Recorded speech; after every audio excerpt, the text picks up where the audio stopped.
ঢাকা বিশ্ববিদ্যালয় ক্যাম্পাসে আবারও ফিরে এসেছে সেই অতীতের পুরনো কালো ছায়া। 5ই আগস্টের পরবর্তী নতুন বাংলাদেশের শিক্ষার্থীরা যে মুক্ত নিরাপদ ক্যাম্পাসের স্বপ্ন দেখেছিলেন, আজকের বাস্তব চিত্র যেন তার সম্পূর্ণ উল্টো। ছাত্রলীগের দীর্ঘদিনের বিতর্ক, কর্মকাণ্ড, তরুণ পরিণতি থেকে কোনো শিক্ষা না নিয়ে বর্তমান ছাত্র দলও সেই একই দাবানলের পথে হাঁটছে। দর্শক, ফজলুল হক মুসলিম হলের একটি ন্যাক্কারজনক ঘটনাকে কেন্দ্র করে উত্তাল পুরো ক্যাম্পাস।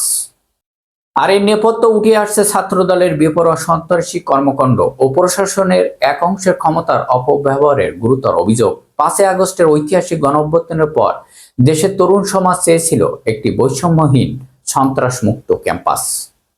কিন্তু গত কয়েক দিনেই ঘটনা প্রবাহ আমাদের সামনে এক ভয়ঙ্কর সত্য উন্মোচন হয়েছে। প্রশ্ন উঠছে, ছাত্রলীগে বিদায় নিলেও ক্যাম্পাসে ছাত্রদলের নতুন শক্তি উত্থান ঘটেছে, যারা ক্ষমতার দাপটে সাধারণ শিক্ষার্থীদের কণ্ঠরোধ করতে চাচ্ছে। গত রাতেই ঘটনাটি তার জলযন্ত্র প্রমাণ। দর্শক, অভিযোগ উঠছে ফজলুল হক হলের প্রভোস্ট, যিনি একজন রাজনৈতিক দলের মতাদর্শ অনুসারী, তিনি শিক্ষার্থীদের অভিভাবক হওয়ার কথা ভুলে গিয়ে একজন কুৎসিত সন্ত্রাসের কায়েম করছেন। অতীতে আমরা দেখেছি কিভাবে ফ্যাসিস্ট সরকারের আমলেও হল প্রশাসন এবং ছাত্রলীগ যৌথভাবে সাধারণ শিক্ষার্থীদের মোবাইল চেক করা, হেনস্থ করা এবং মানসিকভাবে নির্যাতন করা তিরাশের রাজত্ব কায়েম করেছিল।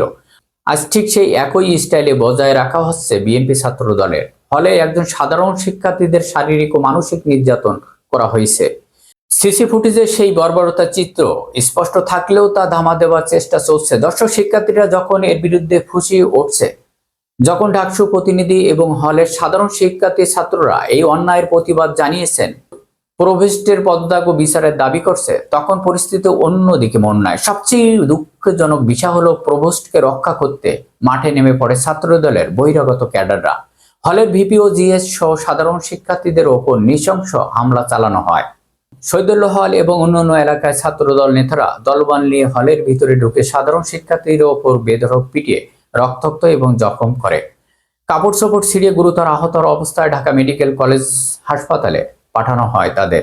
হামলার সময় তথাকথিত বহিরাগত বা শিবিরের ট্যাগ লাগিয়ে এই নগ্ন সন্ত্রাসী কর্মকাণ্ড চালানো হয়েছে, যা সম্পূর্ণ মিথ্যা এবং কাল্পনিক। দর্শক, একজন দুর্নীতিগ্রস্ত শিক্ষককে রক্ষা করতে সাধারণ শিক্ষার্থীদের ওপর এই ধরনের আক্রমণ ক্যাম্পাসে সাধারণ ছাত্র সমাজ কোনোভাবেই মেনে নেবে না।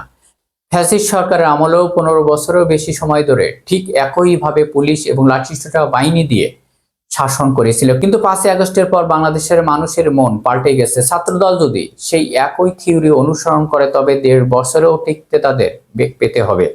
এই মুহূর্তে দেশের সামগ্রিক পরিস্থিতি কিন্তু অত্যন্ত সংবেদনশীল এবং বিকায়দায়। একদিকে বিদ্যুৎ ও গ্যাস সংকট, অন্যদিকে অর্থনৈতিক টানাপোড়েনে সব মিলিয়ে সাধারণ মানুষের জীবন এতটাই বিপর্যয়।